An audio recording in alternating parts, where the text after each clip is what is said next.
One of the hardest parts about starting a photography business is pouring time and energy and money into something that feels like a glorified hobby, if you will. And honestly, the worst part about it is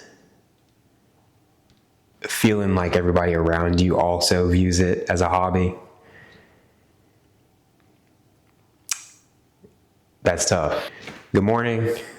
Welcome to my really small corner of the internet, where my goal for this channel, at least for now, is to just show up daily, talk to the camera, get better at doing this and just growing this skill. My goal is to share stories and experiences that have shaped me and could possibly be encouraging to someone else. So today I'm sharing the story of how I started our photography business and just the very early challenge of overcoming a couple of mental struggles. But before I do, why am I doing this? Why am I taking the time to wake up early? I mean, it's 5:30 in the morning right now. My alarm went off at 4 a.m. Why am I doing this? I feel like there is a real opportunity to change my family's life and to potentially escape the 9-to-5 life and create freedom for my family and for myself, and just be home more with my wife and my kids, and start to create a life that is with purpose and intent. And my wife and my kids get to see me do things like this. My kids will get to watch me communicate. They will get to watch me problem solve. They'll get to watch me create, and they'll get to watch me build something. For the past, 6 to 8 months, I've just really felt this tension inside of me, and I think it's a good tension. I think it comes from a good desire, and that desire is to create. That desire is to build something for myself and start to create a little bit of my own legacy, if you will. And the thing is, though, is my goal ultimately is to not be raking in millions and millions of dollars. Like that has never been a goal of mine. Even when I started our photography business, the thing that you during that time that you would typically hear of, like, others that were starting businesses, like their goal is to just make money. Like, let's scale as quickly as possible. Let's make as money as quickly as possible. And a part of me felt like that was just a part of it, right? Like, you just feel like, okay, I'm starting a business, and my end goal at the end of the day always is to make money. But I never, it never really sat well with me with that being the end goal. So I'll share a conversation that I've had with someone recently, and it's a conversation that I tend to bring up in other conversations very frequently. And it's just that when I think about entrepreneurship, and when I think about YouTube, and when I think about being a full-time creative and starting businesses and having something to steward for myself, the thing that I tend to think about the most is not bringing in millions and millions and millions of dollars, though that is a possibility. And, in my current state of life, that sounds nice, but my goal at the end of the day is to take back my time. If I don't ever make more than what I'm currently making at my desk job with the extra income that we make from photography, if for the rest of my life that is all that I make, but I get back my time being home with my family, discipling them, shepherding them more intimately, and I get all of that time back where I'm not leaving the house for 8 hours a day, it's worth it for me. It really is. I say that with so much conviction, And that's why I'm here. That's why I'm here, because I want my time back. And it starts with waking up at 4 a.m. It starts with doing really difficult things and making that daily sacrifice.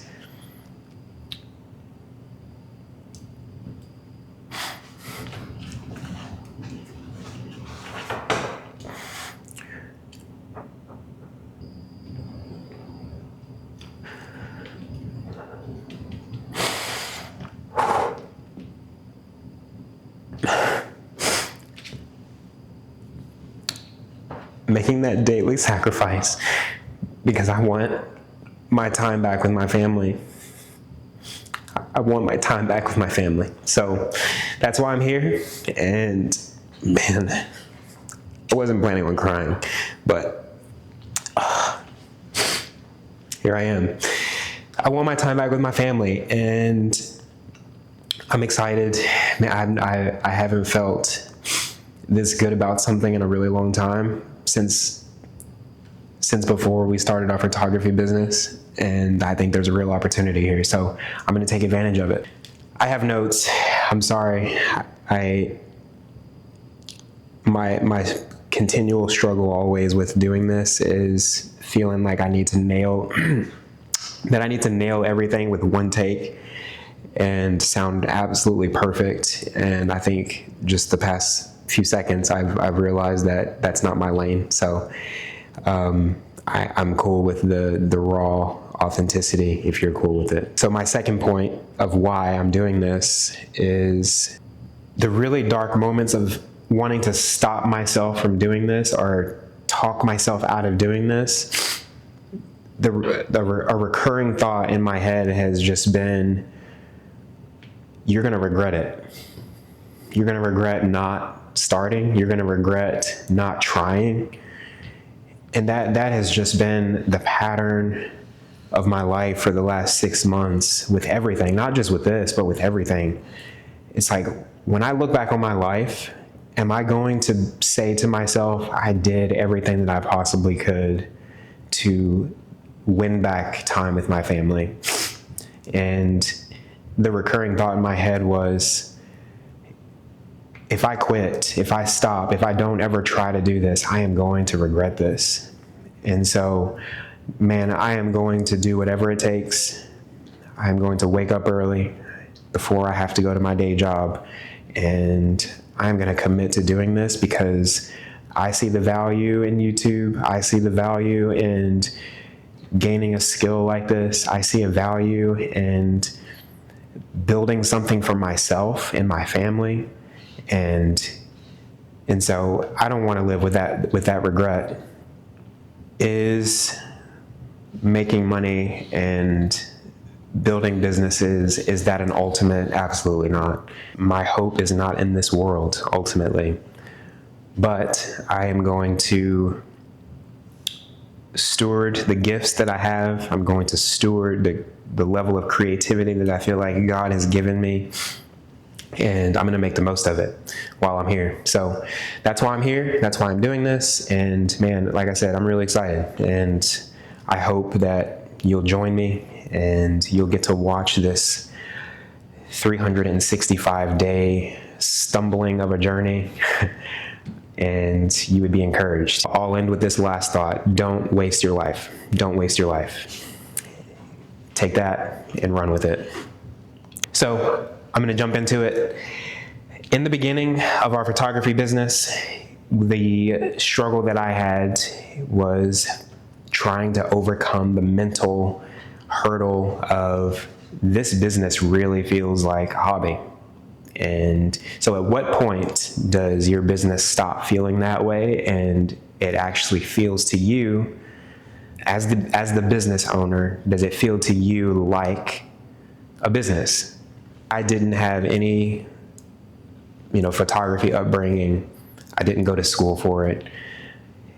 Everything that I know about photography is through YouTube, is through podcasts, is through reading a few books, is through friends who were photographers and videographers, and they had their own businesses and they were pretty established in it, and just hanging out with them. Everything that I know about photography is just through self-taught.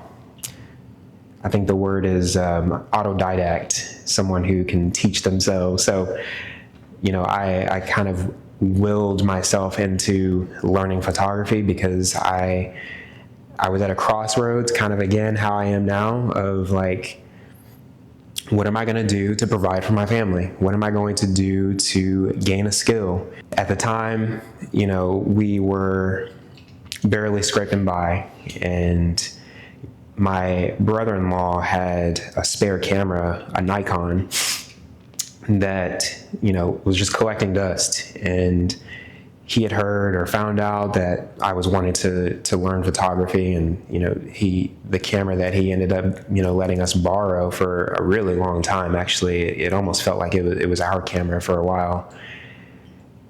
The camera that he let us borrow was the camera that we used to scale our business and actually become a business. In the beginning, my hope was to be this grand National Geographic photographer, and I was going to be taking pictures all around the world, taking pictures of mountains and birds and oceans. And my wife kind of looked at me and she was like, I don't know. And it was kind of in that moment where I was like, yeah, I don't know either. And she said, if you want me to come along with you, we need to be taking pictures of people. In that moment, I was kind of like, I don't know. I'm not sure about it, but I'll try. And we did. So for the first, 3 or 4 months of our business, we were offering free sessions just to kind of help build that portfolio. And at the time, like, I only had the one camera, so we were literally renting cameras for every single session just so that my wife could have a camera and she could get experienced and she could gain the skill of understanding how to use a camera. So basically, with borrowed cameras, borrowed equipment, I taught myself and I taught my wife how to be a photographer. It was fun. It was challenging, but it was really fun. And it was cool to kind of see us grow in that regard. And it was difficult because we didn't know what we were doing, really. And I was having to manage myself, understand how to communicate to people, and also manage for a little bit, manage my wife, who was trying to learn how to do all this too. And so it was fun, but it was challenging. I'm kind of rambling, but hopefully that gives a little bit of background on kind of how our photography business started. Like I said, at the time, it didn't feel like something that was tangible. It didn't feel like something that could be real, but we stuck with it. And with that, we had a family that showed up for one of our free sessions, and they ended up paying us at the end of it. They paid us $50. I'll never forget. And it was in that moment where I said, okay, we've got a real shot here. We've got a real opportunity here to grow something.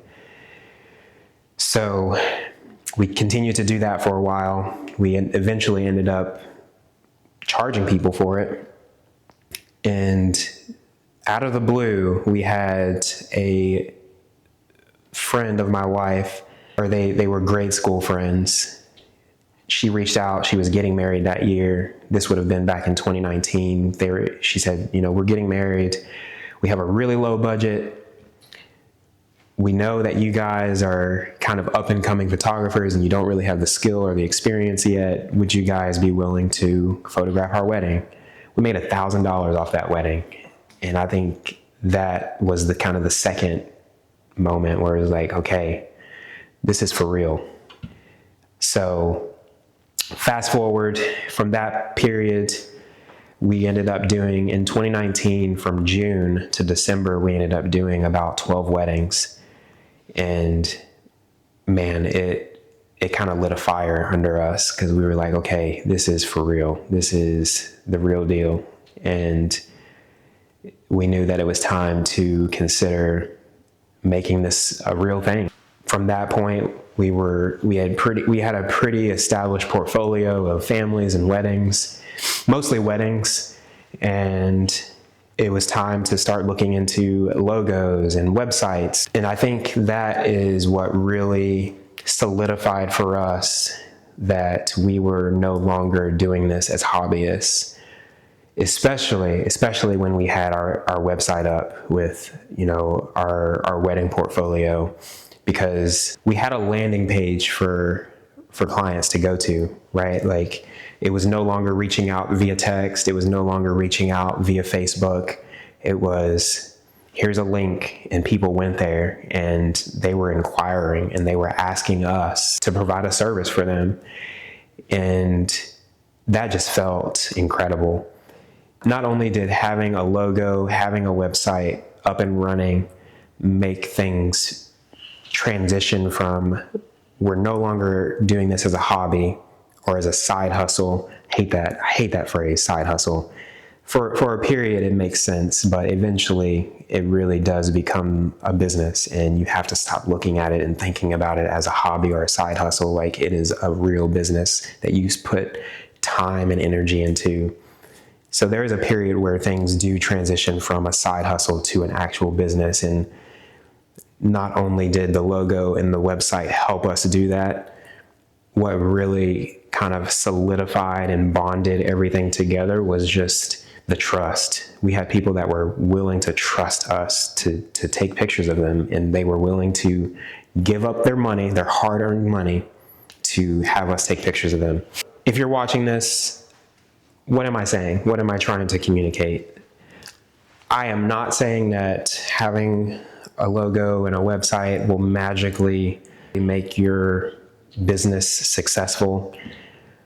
But what I am saying is, you need to give yourself the mental victories and the mental fortitude and the mental validation that what you're doing is real, and you're not doing this primarily for fun, right? Like, you're doing this to build something. What a logo and what a website can do for you is make things feel tangible. It's tangible proof of concept, right? And so I think that's what was delivered for us, was a tangible proof of concept that this can work and this can grow and this can become something, and we can get people to actually want us to be a part of their wedding or their family milestone. Eventually, we built trust, and that really, like I said, became the solidifier for us. My encouragement to you is, if the business that you're trying to grow, the business that you're trying to start, still feels like a glorified hobby or a hobby, it doesn't necessarily mean that it is one. Sometimes you have to start to tell yourself and start to treat what you're trying to build as what you want it to be. It's almost kind of like that thing where you dress for the job that you want. And if you dress up in joggers and a t-shirt every day, although that sounds really nice, not gonna lie, but if you walk into a corporate job and you dress like that, you're not gonna get the job. Like, you're dressed like you want to go work, in a warehouse somewhere, right? So why not treat your business the same way? Dress it up as what you want it to be. And eventually, all the naysayers and all the mental doubt that you have personally will start to diminish and vanish, and you will start to treat your business for what it is. And that is the mental switch that kicks you into gear. You treat it like a day job. You really do. I think that was the biggest thing for me is, once I stopped telling myself this is just kind of a side hustle, this is just kind of a hobby, I enjoy taking pictures, and I treat it much differently. There's so much power in the way that we think about the things that we're doing. And when you look at your business and you say, this is real work, this is a service that people want, and it lights a fire under you. And there were many mornings that I was doing what I'm doing now. I'm waking up early. I'm prioritizing nurturing and caring for and wanting to see it flourish. There is a level of stewardship that you have and ownership that you have when you think about it the right way. So that's my encouragement to you for this video, is change the way you think about your business if you want it to be a business. If this video resonated with you, please like, please subscribe. What was the moment, or what would need to happen in order for your business to feel real to you? Let me know in the comments. I would love to hear. I would love to encourage you.